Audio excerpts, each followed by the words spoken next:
And now, live from the studios of Freedom's Phoenix, Ernest Hancock.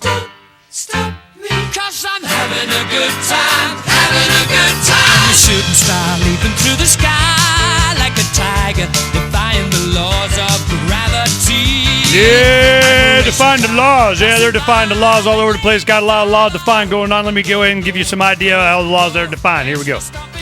Now, here we have foreclosure gate. All right, now Jack Gregson, our economic columnist and reporter here on Freedom's Phoenix, man, he's really covering a lot of this stuff, and he's doing a great job. Now, if you look in the categories, housing, economy USA, and corruption, a lot of stuff, usually in housing, right here, you'll see housing. Now, he always titles, if you go on Freedom's Phoenix, and you go to the top and you look at the archive section here, and it says search by keyword. All you got to do, you want to know what's going on in housing, you just put foreclosure-gate, foreclosure gate. He always titles them that, and you can go a whole sling of these. Now, this is what's going on. I got to tell you this. New York Attorney General kicked off foreclosure settlement panel. Now, I'll read this. I'll explain to you what that means if it doesn't give you a clear explanation, but you know what's going on. New York Attorney General Eric Schneiderman was kicked off the 13-person executive committee for negotiating a nationwide foreclosure settlement with U.S. banks, Bloomberg reported. Iowa Attorney General Tom Miller said in a statement yesterday that Schneiderman's office had actively worked to undermine the effort. From Bloomberg, New York has actively worked to undermine the very same multi-state group that it had spent the previous 9 months working very closely with, said Miller, who is leading the state group. For a member of the executive committee, that simply doesn't make sense. Is unprecedented and is unacceptable, Miller said. Here's one example of how he may have been undermining the effort. A few days ago, Schneiderman reportedly had a heated conversation at a memorial service with Catherine Wild, a member of the board of Federal Reserve Bank of New York, over the foreclosure settlement deal. All right, now I'll summarize what this means and what was happening. There are attorney generals around the country that are meeting. How are we going to deal with all this unwinding of these foreclosures when they're doing the robo-signing? They're lying. MERS doesn't have standing to foreclose. We got all these conflicting district courts decisions, blah, blah, blah, blah, blah. Because what they want to do is they want to be able to just consolidate, just kick all these people out, these people foreclose, put them back and get it all behind it, done, over. But each state's different. There are some states that are saying, okay, you want us to protect property rights or file this or make sure that this goes through and forever and always, these guys can't come back and say we did it fraudulently or whatever. We're going to have law in each one of the 50 states that say what we're doing. One, we can do it. And two, what about all of the filing fees and the recording fees, and the county recorder you're supposed to have this kind of document filed, not only breaking the law, but there were fees that we didn't get. Where's our cut? We're behind and got all kinds of problems, billions of dollars, man. You want us to do this for you? Well, fork over some change for us. New York Attorney General made the statement. He goes, look, and whatever deal that we have here, we're not going to give up our ability to sue the banks for having created fraudulent documents and fraudulent claims to these pension funds that bought these mortgage-backed securities and so on. You pinky swore and said that these are good and that they're going to go ahead and honor the blah, blah, blah. And they weren't what they said.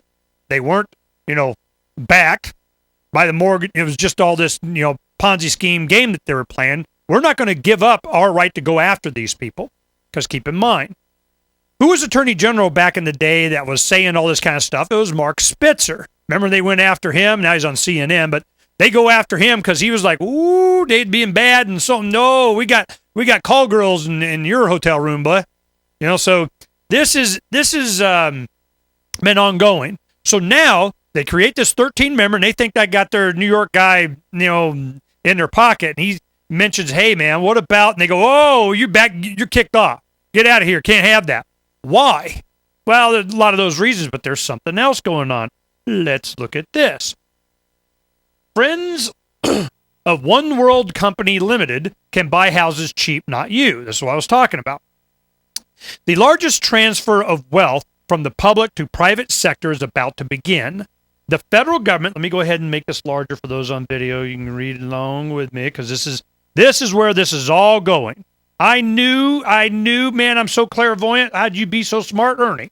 Because I'm 50 years old and I went through this here in Arizona. It's called the Savings and Loan debacle, fiasco, whatever the heck you want to call it.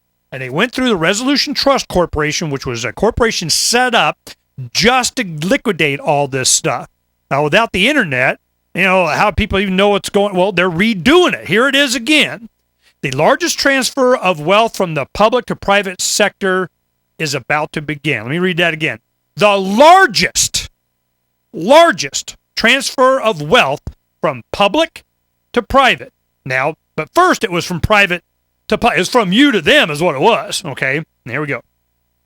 The federal government will be bulk selling the massive portfolio of foreclosed homes now owned by HUD, Fannie Mae, and Freddie Mac to private investors, vulture funds. These homes, which are now the property of the U.S. government, the U.S. taxpayer, U.S. citizens collectively, are going to be sold to private investor conglomerates at extraordinarily large discounts to real value. You and I will not be allowed to participate. These investors will come from the private equity and HUD hedge fund community, Goldman Sachs and its derivatives, as well as foreign sovereign wealth funds that can bring $1 billion or more to each transaction. In the process, these investors will instantaneously become the largest improved real estate owners and landlords in the world. The U.S. taxpayer will get pennies on the dollar for these homes and then be allowed to rent them back at market rates. This is what all of this was building up to. And because I saw it before. I've seen it. This is how they roll. I'm going, what did you think was going to happen? This is what I've been waiting on. I go, I've been through this before. I know this is what they do. So in any dissent is going to get squashed. Here's a story. CIA demands cuts in book about 9/11 terror flight. The agent Ali H. Soufan argues in the book that the CIA missed a chance to derail the 2001 plot by withholding from the FBI information about two future 9/11 hijackers living in San Diego, according to blah, blah, blah. All of a sudden, somebody's writing a book and the CIA comes up and says, you can't have that in the book? I'm okay. They want me to make sure I read the book? Is that what they're going on? Then we still have this story about the woman allegedly raped in Iraq, sued by defense contractor KBR for bringing forth the suit. Now, they dismissed it, and they said, there's not enough evidence. They locked her in a storage container and held her and against her will and this and that, and, but yeah, prove it. So now they're going after her. This brings in what we were talking about in the last hour. We're conditioned. They're in the middle of all this death, dying, and destruction, but a woman's rights not being raped, that goes down to the back. I got to tell you this. I don't know if we talked about it on air yesterday or the day before when I had the independent filmmakers, Kirby Dick and Eddie, I think his name's Schwartz. Or Schultz or whatever. He was on, he's president of the International Independent Documentary, whatever, and he was saying that the next movie that he's involved with, that he was involved with, was about the women being raped in the military in Iraq and Afghanistan and how their rights are being protected or not. He's going, look, man, you guys, this is an epidemic.